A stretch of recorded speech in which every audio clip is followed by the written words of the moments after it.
अब अयोध्या में बधाव बज रहे हैं, उत्साह मनाया जा रहा है, तो देवतागण निराश हो रहे हैं। जितना उत्साह मन रहा है, जितना बैंड बाजा बज रहा है, देवतागण उतना ही रो रहे हैं कि हे भगवान अब क्या होगा।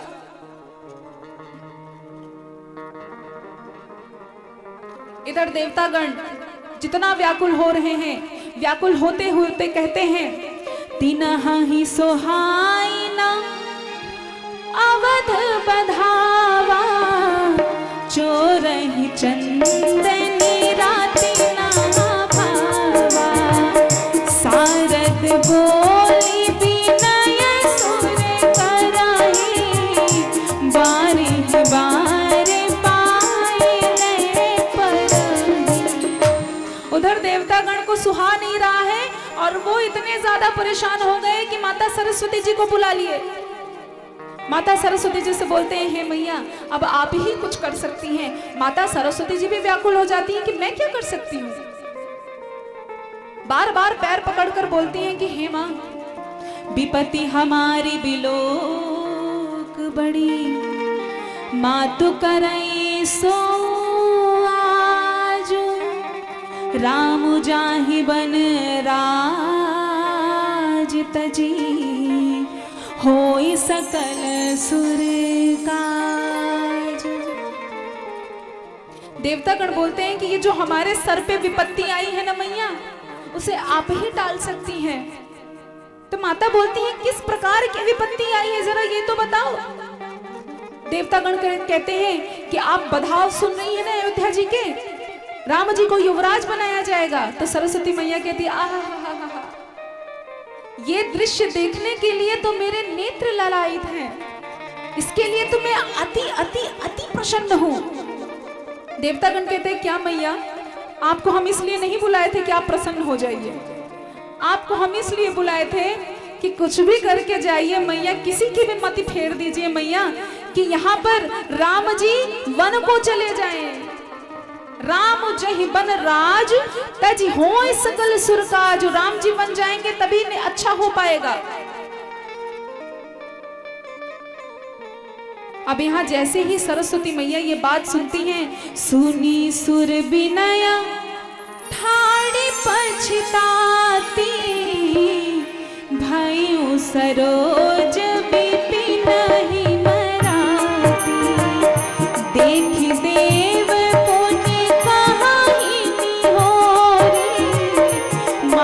तो ही नहीं थोरी खोरी, विस्मय हर्ष रहित रघुराऊ, तुम न जान सब राम प्रभाऊ, जीव कर्म बस सुख दुख भागी, जाई अवध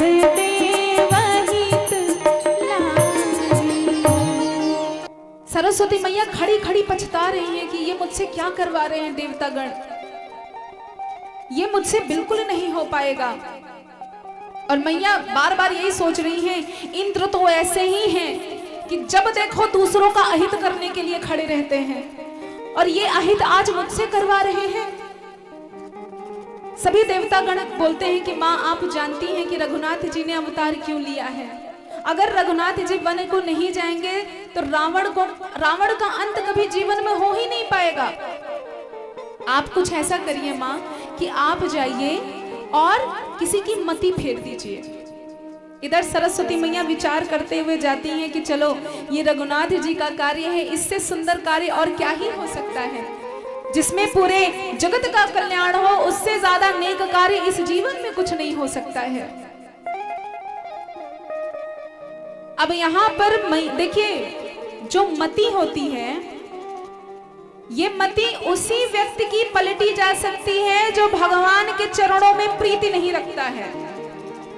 जो कुटिल होता है, कामी होता है, उसी की मति पलटी जा सकती है।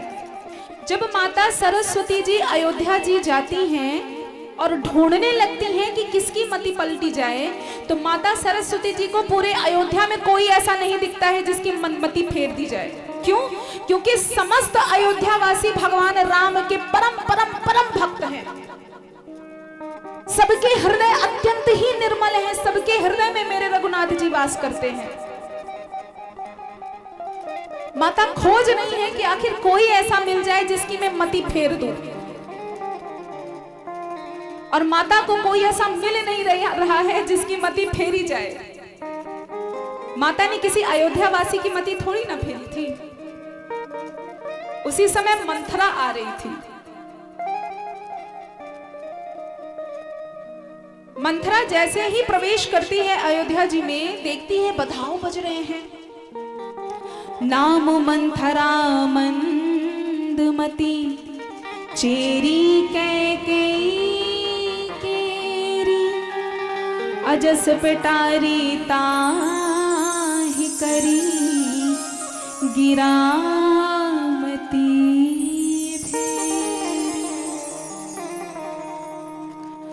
मंथरा जब आती है वो कैकेयी की दासी है। मंथरा जब अयोध्या जी में प्रवेश करती है तो वो समस्त अयोध्या वासी को बड़ा झूमते हुए देखती है।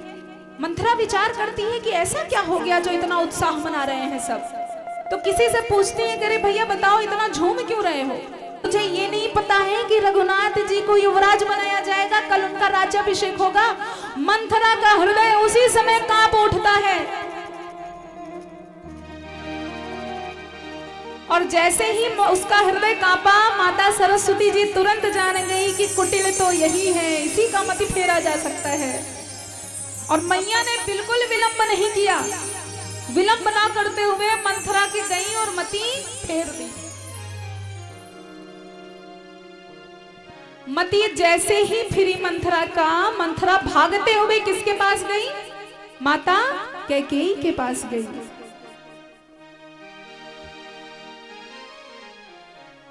बार बार विचार करते हुए मंथरा जा रही है। करई विचारो को बुद्धि को जाती, होई अकाज कवनी विधि राती। देखी लागी मधु कुटिल की राती, जिमि गव तकैले केहि भाती। वह दुर्बुद्धि नीच ये सोचते हुए जा रही थी कि किस प्रकार रातों रात मैं काम बिगाड़ दूं। विचार करते हुए कहां जाती है? माता कैकेयी के पास जाती है। अब देखिए वो क्यों माता कैकेयी के पास जाती है? इसलिए नहीं जाती कि वो माता कैकेयी की दासी है। आपको एक बात बताएं, प्रभु श्री रामचंद्र भगवान को ना माता कैकेयी से ज्यादा प्रेम और कोई नहीं करता था। माता कैकेयी से अत्यधिक प्रेम तो मां कौशल्या भी नहीं करती थी श्री रामचंद्र भगवान से। हम ये भले ही कहते हैं कि किसी का नाम कैकेयी मत रखना, किसी का नाम मंथरा मत रखना। अरे मंथरा मत रखो, कैकेयी क्यों नहीं रखना? अरे कैकेयी मैया तो स्वयं रघुनाथ जी से अत्यधिक प्रेम करती हैं। बड़ा सुंदर सा प्रसंग है कि एक बार चारों भाई आंगन में खेल रहे थे। माता कैकेयी जी टकटकी लगाए राम भगवान को देख रही थी। उसी समय माता कैकेयी कुछ कार्य करने लगी कि राम भगवान पीछे से आते हैं और आंखें बंद कर देते हैं। बच्चे आते हैं ना, पीछे से नेत्र बंद कर देते हैं। माँ की पहचानो कौन माँ? तो राम भगवान उनके नेत्रों को बंद कर देते हैं और बोलते हैं, मैया पहचानो मैं कौन हूं? तो मेरी कैकेयी मैया भी ठिठोली करते हुए बोलती हैं, अरे मुझे लगता है भरत है क्या? भगवान राम बोलते हैं, मैया तुम तो हार गई। अब हार गई हो तो मुझे कुछ न कुछ देना पड़ेगा। माता कैकेयी कहती हैं कि अरे राम, मेरे तो प्राण ही तुम हो, तुम्हें मुझसे क्या चाहिए? मेरा जीवन तुम्हारा है। रघुनाथ जी कहते हैं कि माँ, जो मैं आपसे मांगूंगा ना वो आप दे नहीं पाएंगी। तो माता बोलती है, इस संसार में ऐसा कुछ भी है ही नहीं, इतना प्रिय मुझे कुछ नहीं है जो मैं तुझे ना दे सकूं। पुत्र तू एक बार मांग तो मुझसे। श्री राम भगवान कहते हैं कि मां, मैं वो बात मांगूंगा, वो वर मांगूंगा आपसे जिसमें पूरी दुनिया आपके लिए बुरा भला बोलेगी। ऐसा कुछ मांगूंगा जिससे आपके पति की मृत्यु भी हो सकती है, और ऐसा कुछ मांगूंगा जिससे आपका पुत्र कभी आपको मां कहकर भी नहीं पुकारेगा। अब बताइए कि मेरी मां कैकेयी से ज्यादा कोई प्रेम मेरे राम को कर सकता है? मेरी मां कैकेयी तुरंत कहती है कि हे राम, तेरे लिए तो ये सब कुछ मैं त्याग दूं, ये सब तो कुछ है ही नहीं, तू मांग तो कि मैं, तू एक बार मांग तो सही मुझसे।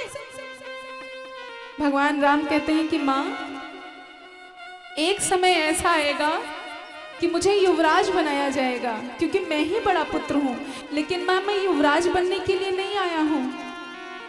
तो मेरे बारे में जानती है ना मां, मैं युवराज बनने के लिए नहीं आया हूं। तो बस मेरे लिए एक कार्य कर देना मां, कि जब ये समय आए, जब युवराज बनाने का समय आए ना, तो तू भारत को युवराज बनवाना और कुछ भी करके मुझे वनवास भेज देना मां। माता कैकेयी थोड़ी देर तक खड़ी रह जाती हैं, विचार करने लगती हैं कि ये कैसे बोल दिया, मैं अपने प्राणों से भी अत्यधिक प्रिय राम को वनवास के लिए बोल सकती हूँ क्या? भगवान राम कहते हैं कि मां, विचार करने वाली बात नहीं है, मैंने अवतार ही इसीलिए लिया है। माता कैकेयी कहती हैं कि हे राम, तू जो बोलेगा मैं वो करूंगी।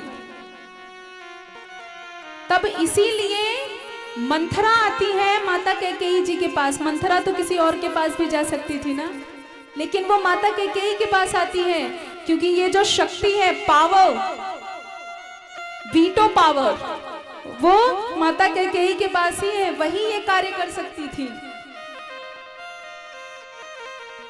जैसे ही मंथरा जाती है, अरे रानी, कहां पड़ी पड़ी सोती रहती हो, तुम्हें कुछ बात पता भी है या नहीं?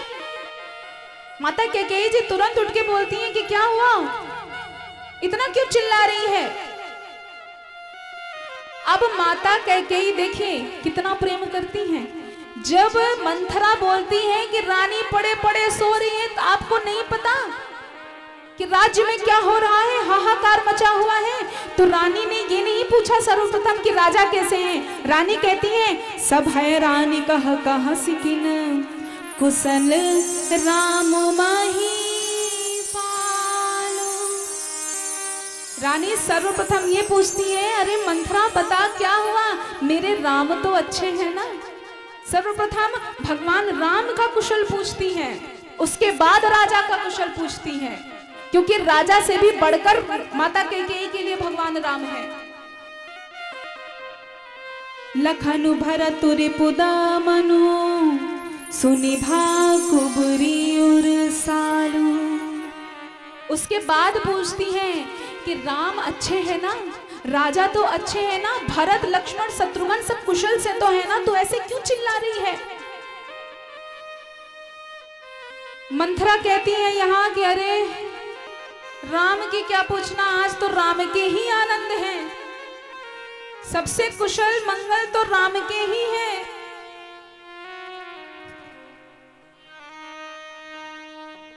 आकर माता कैकेयी से बोलती है, बैठो रानी, मैं तुम्हें कुछ बताने वाली हूँ। राजा ने तुम्हारे साथ कपट किया है। और जैसे ही कपट की बात माता कैकेयी सुनती है, वैसे ही मंथरा को अच्छा खासा सुनाती है कि तेरी हिम्मत कैसे हुई कि तुम मेरे सामने महाराज के बारे में कपट की बात कर रही है? तेरी इतनी हिम्मत कैसे हो गई? अरे तू दासी है, दासी जैसे रह, तू मेरे सामने महाराज की बुराई कर रही है। तो दासी बोलती है कि मेरे अंदर इतनी हिम्मत कहां कि मैं महाराज की बुराई करूं, लेकिन हे मां, मैं तो सिर्फ आपकी दासी हूं, इसीलिए आपका हित चाहती हूं कि महाराज ने आपके साथ कपट किया है। कैसा कपट? आपके साथ छल कपट करके वो राम को युवराज बना रहे हैं, और इतना बड़े कपटी हो गए हैं कि युवराज बनाना था राम को, तो वो जानबूझकर भरत जी और शत्रुघ्न जी को नानी के यहाँ भेज दिए। माता कैकेयी जी को और बात कुछ नहीं सुनाई दिया। जब वो ये सुनती हैं कि राम को युवराज बनाया जाएगा, माता कैकेयी बिल्कुल नाचने लगती हैं प्रसन्न होकर। माता कैकेयी कहती हैं कि मेरा तो जन्म सफल हो गया, जिस दिन राम युवराज बनेंगे तुम समझ जाना मंथरा कि मेरा जन्म सफल हो गया। मेरे नेत्र तो बिल्कुल ये छवि देखने के लिए लालायित रहते हैं।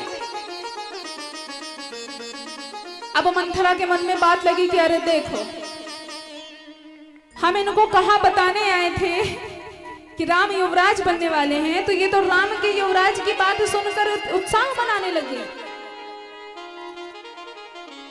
माता कैकेयी को जब वो थोड़ा सा भड़काने का प्रयास करती है ना, तो माता कैकेयी बहुत सुंदर सी बात कहती हैं, जेठ स्वामी सेवक लघु भाई, यह दिन कर कुलरीति सुहाई, राम तिलक जाओ साची हुकाली, देव मांगो मन भावत आई। मैया कहती है कि अरे मंथरा,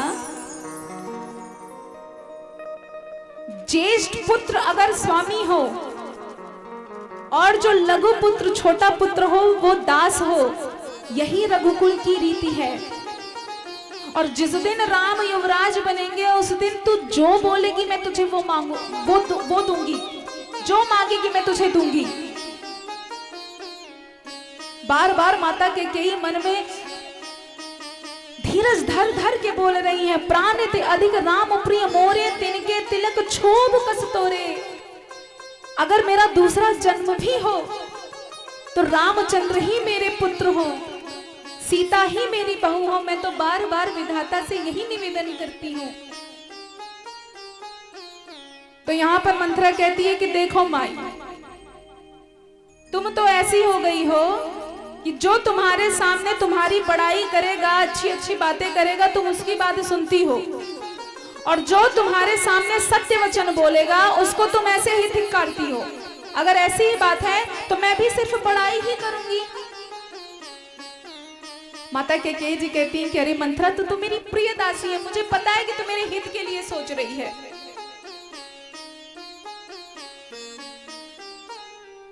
पर यहां पर बोलती है मंथरा कि तुमने कौशल्या की चालाकी नहीं समझी। देखो, सारी रानियां तुम्हारा कार्य करती हैं, सारी रानियां तुम्हारी सेवा करती हैं, बस कौशल्या ही तुम्हारी सेवा नहीं करती है। और कौशल्या जानती है कि राजा का प्रेम सबसे अधिक आपके ऊपर है, तो वो राजा को बहला फुसला कर राम को युवराज बनाना चाहती हैं। और इस समय माता कैकेयी से हजारों हजार सौतनों की कहानी सुना देती है। सौतनों की कहानी सुनते ही माता कैकेयी की मति फिरना प्रारंभ हो जाती है।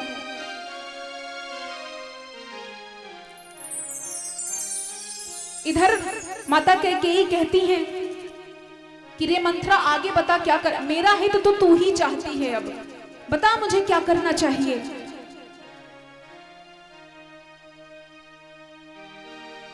तू जो बोलेगी मैं वो करूंगी। जब माता कैकेयी मंथरा की बातों में आने लगती हैं तो मंथरा से कहती हैं कि सुन मंथरा बात फुर तोरी, दहिनी आंख नित फरकई मोरी। कहती है कि मंथरा, तू जो बोल रही है सब कुछ सत्य है, इसीलिए रोज मेरी दाहिनी आंख फड़क रही है, रोज मुझे पूरे स्वप्न आ रहे हैं। जरूर अवश्य ही जो तू बोल रही है वो सत्य है, तू जो बोलेगी मैं वो करूंगी। पनऊ कूप तो बचन पर, सकऊ पूत पति त्यागी, कहसी मोर दुख देखी बड़ा, कस न करब हित लागी। माता कैकेयी कहती है कि तू बोल कुएं में कूद जा तो मैं कुएं में कूद जाऊंगी, तू बोल कि पति पुत्र को त्याग दे तो मैं वो भी त्याग दूंगी।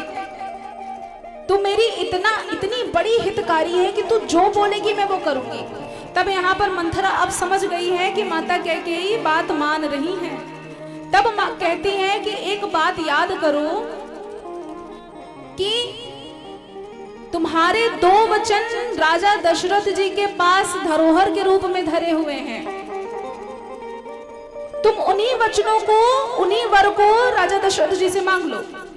लेकिन ये निश्चय करके मांगना कि जब राजा दशरथ जी राम जी की सौगंध खा लें, उसके बाद ही वो वर मांगना, अन्यथा उसके पहले वो वर मत मांगना, वरना राजा कभी भी बात नहीं मानेंगे। राम जी की सौगंध खिलाने के बाद ही वर मांगना।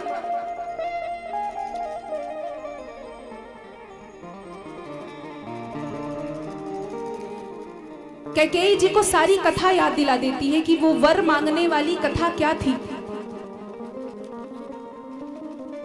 दुई वरदान भूप सन थाती, मांगहु आज जुड़ावहु छाती। ये दोनों वर मांगो राजा से और अपना अंदर से बिल्कुल ठंडा हो जाओ। जुड़ावहु छाती, हम लोगों की भाषा में हम लोग बोलते हैं ना बघेली में कि छाती तो जुड़ाए गए। तो यही बात यहाँ पर कहा गया है कि वो दोनों वर मांगो और शांति पाओ।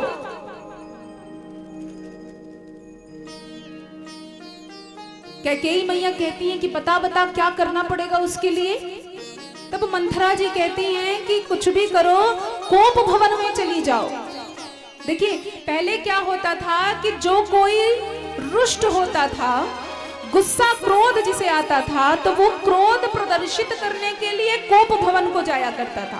कोप भवन एक महल या फिर एक कमरा होता था। राजाओं के यहाँ कोप भवन नाम से एक महल होता था या फिर कमरा होता था।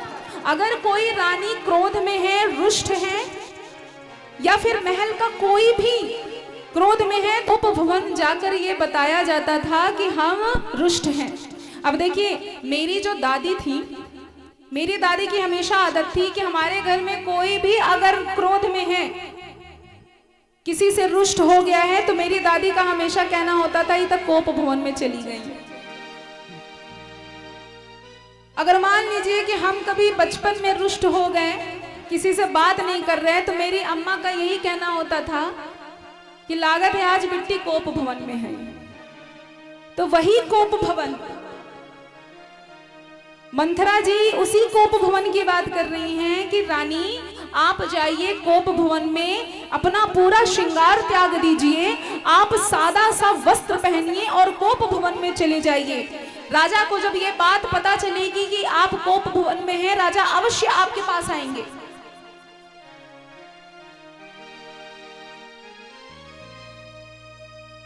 यहां पर रानी तो अपना पूरा जितना भी श्रृंगार था सब कुछ त्याग कर एक सादा सा वस्त्र पहनकर कोप भवन में जाती हैं। उधर राजा दशरथ जी को जब ये बात पता चलती है कि रानी कोप भवन में है, वो भी व्याकुल होकर वहां पर पहुंच जाते हैं। रानी से बार बार पूछते हैं कि बताओ तुम्हें क्या हुआ, किस बात की नाराजगी है। माता कैकेयी कुछ बोल ही नहीं रही। बाबा तो कहते हैं कि माता कैकेयी ऐसे फुफकार रही है जैसे कोई नागिन फुफकारता हो। राजा दशरथ जी कहते हैं कि मैं ये जानना चाहता हूं कि किसका काल उसके सर पर नाचने लगा है। बता, जो भी तेरे साथ यहाँ पर किसी ने भी विरोध किया हो, बता, आज ही उसको मार के मैं परलोक भेज देता हूं। बहुत प्रकार से माता कैकेयी को समझाते हैं, लेकिन माता कैकेयी मानने वाली नहीं है। लेकिन बोलते बोलते राजा दशरथ जी भड़बड़ में बोल गए, प्रिया पान सुत सर्वसु मोरे, परिजन प्रजा सकल बस तोरे। जो कछु कहो कपट करी तोहि, भामिनि राम समत सत सोहि। अब यहीं पर बोल दिए कि जिसने भी तेरे साथ कपट किया है, मैं राम की सौगंध खाकर कहता हूं आज उसका काल उसके सर पर आ गया है। राजा दशरथ जी ने तुरंत कह दिया कि मैं राम की सौगंध खाता हूं। और जैसे ही राम की सौगंध की बात आती है, माता कैकेयी प्रसन्न हो जाती हैं, साज सजने लगती हैं। राजा दशरथ जी नहीं समझ पाए कि आखिर अब ये श्रृंगार क्यों कर रही है। राजा दशरथ जी तो ये सोचे कि मैंने इतने प्रिय वाणी में इनसे बोला है, इसलिए ये प्रसन्न है। ऐसा बोलते बोलते राजा दशरथ जी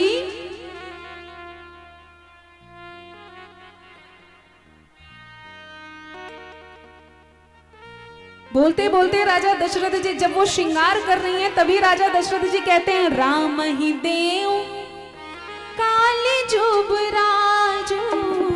क्यों? देखिए, जब मैया श्रृंगार कर रही होती है ना, तो राजा दशरथ जी और उत्साह में आ जाते हैं। उनको लगता है अब तो इनकी नाराजगी दूर हो गई, क्यों ना इनको एक खुशखबरी सुना दिया जाए। तो वो खुशखबरी उनको सुना रहे हैं, राम ही देव काले जुबराजू सजहि सुलोचनी मंगल साजू। दल की उठे सुन हृदय कठोरू जनु छुई गया पाक पर तो।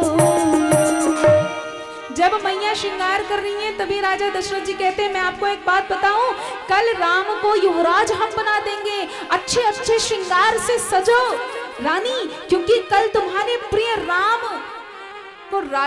को युवराज बनाया जाएगा, राज्याभिषेक किया जाएगा। अब जैसे ही वो सुनती हैं माता कैकेयी तो बिल्कुल और क्रोध में आ जाती हैं। बाबा कहते हैं जन छुई गया पाक बर तोरू। जिस प्रकार से बरतोर हो जाता है, वो पक जाता है, स्पर्श करने पर बहुत दर्द होता है, उसी प्रकार से माता कैकेयी को भी दर्द हुआ ये सुनकर कि राम जी को युवराज बनाया जाएगा।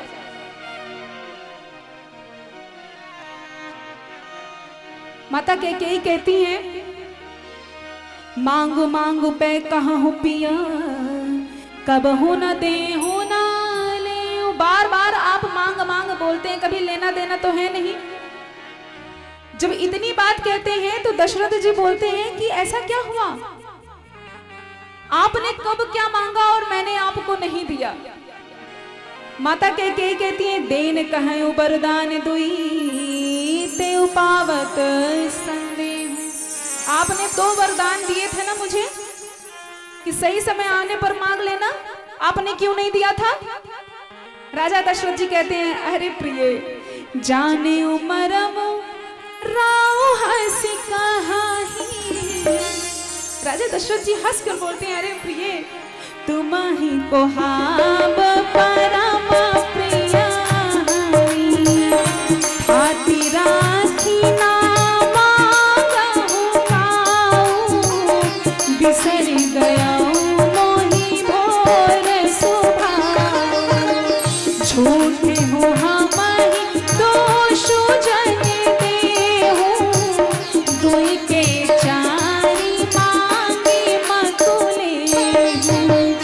रघुकुल रीत सदा चली आई प्राण जाई पर वचन न जाई। प्राण जाई पर वचन न जाई। इधर जैसे ही बोलती हैं माता कैकेयी जी, बार बार यही बोलते हैं कि मांगो मांगो लेकिन देना लेना कुछ है नहीं। राजा दशरथ जी कहते हैं कि अरे प्रिय मेरा स्वभाव तो जानती हूं ना, थोड़ा भूलने वाला है, पहले ही मांग ली होती। अब इतने साल हो गए, इतने वर्ष बीत गए कि मुझे याद भी नहीं है कि 2 वर भी ऐसे थे। माता कैकेयी कहती हैं कि अच्छा कोई बात नहीं, अब हम आपको याद दिला देते हैं ना। राजा दशरथ जी को क्या पता था कि वो 2 वर ऐसे हैं कि राजा दशरथ जी के प्राण ही ले लेंगे। माता कैकेयी कहती हैं सुनहु प्राण पिया भावत जी का। क्या कहती है कि हे प्राण प्रिय जो मेरे जी को भाता है मैं वो मांग रही हूं। देयु एक बर भरत ही टीका सुनहु प्राण प्रिया भावत जी का। देहु एक बर भरत ही टीका मांगम दूसर बर कर जोरी पुरवहु नाथ मनोहर मोरी। अब यहाँ पर क्या कहती है माता कैकेयी कि जो मेरे मन को भा रहा है मैं वो मांग रही हूँ। पहला वर तो मैं ये मांगती हूँ कि भरत जी को युवराज बनाया जाए। देखिए जब भरत जी को युवराज बनाने की बात आती है ना, तब भी राजा दशरथ जी प्रसन्न नहीं है, क्योंकि राजा दशरथ जी सबको बहुत प्रेम करते हैं, राम जी और दशरथ जी में अंतर नहीं है, इसीलिए राजा दशरथ जी बहुत प्रसन्न है उतने में भी। लेकिन जब दूसरे वर की तरफ माता आती हैं तो जब इतना बोलती हैं, कितना, तापस वेश विशेषी उदासी, क्या, जब इतना बोलती हैं कि तपस्वियों का वेश धर कर, इतना बोलते ही तो राजा दशरथ ये सोचते हैं कि अच्छा ये मेरे लिए शायद बोला जा रहा है। क्यों? क्योंकि गृहस्थ जीवन के बाद जो गृहस्थ जीवन होता है, गृहस्थ आश्रम जो हम जी रहे हैं, उसके बाद वानप्रस्थ ही आता है। ये सबके लिए है कि गृहस्थ के बाद वानप्रस्थ में आना ही है, वानप्रस्थ में आने के बाद ही भगवान का नाम लेना है निरंतर। और एक वानप्रस्थ के बाद सन्यास आता है कि अब आप उस समय पहुंच गए हैं कि सन्यास लेकर पूर्णतः भगवान की शरण में समर्पित हो जाए। तो राजा दशरथ जी यही सोच रहे हैं कि अब तो हम बुजुर्ग भी हो गए हैं, है ना, बड़े बड़े पुत्र हो गए हैं, विवाह भी हो गया है, राम को अब युवराज भी बनाया जाएगा, तो शायद ऋषि का वेश धर कर ये मेरी बात की जा रही है। लेकिन राजा दशरथ से जो बोलती है माता कैकेयी कि रुकिए आगे भी तो बताने दीजिए, क्या, तापस वेश विशेषी उदासी 14 बरस राम वनवासी, सुनु मृदु बचन भूप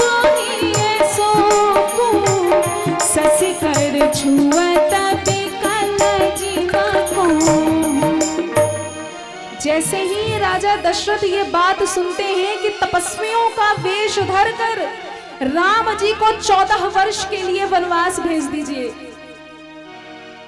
राजा दशरथ जी बिल्कुल सन्न से होकर जाते हैं, मतलब कहते हैं स्पीचलेस, मुख से एक शब्द नहीं निकल रहा है। अभी भी राजा दशरथ ये सोच रहे हैं कि शायद ये ठिठोली कर रही है, क्योंकि इसको पता है कि अगर राम नहीं होंगे तो मेरे प्राण तो तुरंत ही निकल जाएंगे, और कैकेयी तो मेरी प्राण प्रिय पत्नी है, ये ऐसा कभी नहीं चाहेगी, हो सकता है ये मेरे साथ ठिठोली कर रही है। दशरथ जी कहते हैं कि हे कैकेयी थोड़ा विचार कर बोलो ना, पहली बात तो मुझे समझ में आ गई, लेकिन दूसरा शायद तुमने विचार करके नहीं बोला है, थोड़ा सोचो ना कि तुम किसके लिए बोल रही हो। माता कैकेयी कहती है कि नहीं, मैंने बहुत विचार करके बोला है कि भरत ही युवराज बनेंगे और राम जी वनवास को जाएंगे। दशरथ जी कहते हैं कि मुझे भरत को युवराज बनाने में कोई दिक्कत नहीं है, जैसे राम है वैसे ही भरत भी है, पर ये जो दूसरी बात है ना, ये जो दूसरा वाला वर है कि वनवास भेज दूं, ये थोड़ा सा पलट दो प्रिय, मुझे पता है कि तुम मेरे साथ ठिठोली कर रही हो, लेकिन ये क्या तुम मुझसे मांग रही हो प्रिय। इधर जैसे ही माता कैकेयी ये बात सुनती हैं कि राजा दशरथ जी अब धीरे धीरे विलाप करना प्रारंभ कर रहे हैं, रानी कैकेयी बहुत ज्यादा क्रोध में आ जाती हैं और बोलती हैं, आप तो ऐसे बोल रहे हैं जैसे भरत आपका पुत्र ही नहीं है, आप तो ऐसी बातें कर रहे हैं जैसे भरत को आप कहीं से उठा कर लाए हैं, जैसे मैं आपकी पत्नी ही नहीं हूं। तब राजा दशरथ जी कहते हैं कि तुम तो मेरे प्राणों से भी अत्यधिक प्रिय हो, आज तक ऐसा कौन सा वर है जो मैंने पूरा नहीं किया है, ये वर भी मैं पूरा करूंगा, तुम बोलो तो कल ही मैं भरत को बुलवा लूंगा और उनका राज्याभिषेक करवा दूंगा।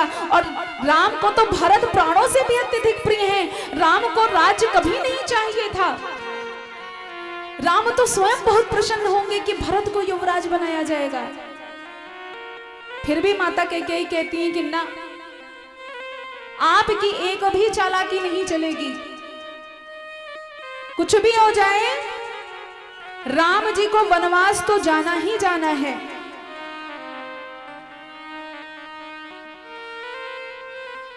राजा दशरथ जी कहते हैं, जिए मीन बरुबार बिहीना,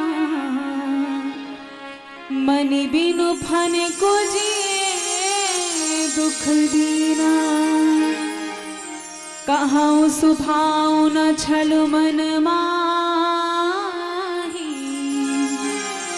जीवन मोरे राम बिन नाही। दशरथ जी कहते हैं कि प्रिय तो जानती है ना कि बिना जल के मछली रह सकती है, बिना मणि के सांप भी रह सकता है, लेकिन मैं बिना राम के नहीं रह सकता। अगर राम नहीं रहेंगे तो मेरे प्राण तुरंत निकल जाएंगे। अगर तू विधवा होना चाहती है, तुझे विधवा होना है, तो तू अभी राम को वन भेज दे, मेरे प्राण तुरंत निकल जाएंगे। कुछ भी हो जाए मुझसे ये मत मांग। माता के ये बात समझ ही नहीं पा रही है।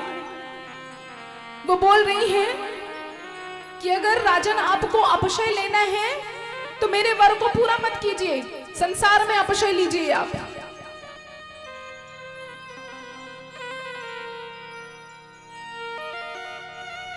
आपके कुल की तो रीति ही यही है ना कि अगर कोई वर मांग ले तो उसको पूरा करना ही करना है। तो फिर आपने मुझे ये 2 वर क्यों दिया था जब आप पूरा ही नहीं कर सकते?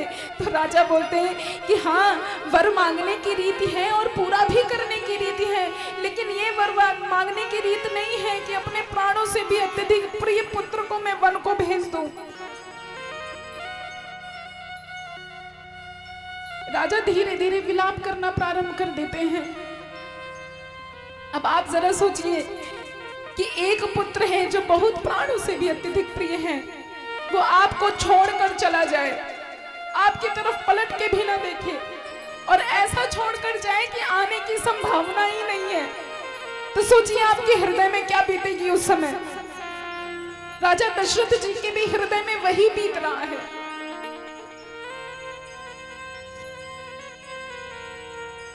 राजा दशरथ जी मन ही मन ये सोच रहे हैं, लखी नरेश बात फुरी साची, तिय मिस में चोसीस पर नाची, गही पद बिनय कीन बैठारी, जन दिन कर कुल हो सी कुठारी। मन ही मन विचार कर रहे हैं कि लगता है काल एक स्त्री बनकर मेरे जीवन में आ गया है, और ये काल ऐसा आया है कि लग रहा है कि मेरे प्राण आज ही मुझसे छीन कर ले जाएगा। माता कैकेयी कहती हैं कि फिर मांग मांग मत बोला करिए, जब पूरा नहीं कर सकते तो ये मत बोला करिए। और आप ये सोच लीजिए कि अगर ये मेरा वर पूरा नहीं करेंगे आप, तो मैं अपने प्राणों को त्याग दूंगी और जीवन भर आप कलंक लेकर बैठे रहिएगा। राजा दशरथ जी कहते हैं कि अरे कैकेयी क्या बात कर रही हो, एक दिन ऐसा अवश्य आएगा, सुबस बिसी फिर अवध सुहाई, सब गुण धाम राम प्रभुताई, करहि भाई सकल शिव काई, होई ही तिहु पुर राम बड़ाई। राजा दशरथ जी कहते हैं कि अरे कैकेयी एक दिन ये अवश्य आएगा कि राम ही राजा बनेंगे और सारे भाई राम की सेवा करेंगे। ये दिन अवश्य आएगा, लेकिन ये भी होगा कि तेरे सर का कलंक कभी नहीं जाएगा और मेरा पश्चाताप कभी नहीं जाएगा। जो वर तुम मुझसे मांग रही है ना, ये तेरे सर का कलंक हमेशा के लिए होगा और मैं तो अपने प्राण तज के चला ही जाऊंगा। ऐसे वर मुझसे मत मांग।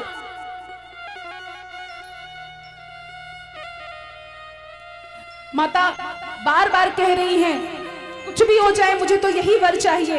एक समय ऐसा आता है कि राजा इतना थक जाते हैं, इतना थक जाते हैं ये बात सुन सुनकर कि बोलते हैं, जब लगी जियो कहाँ कर जोड़ी, जब तक मैं जीता रहूं मैं हाथ जोड़कर तुझसे कहता हूँ कुलक्षणी, तब लगी जन कछु कहसी बहोरी,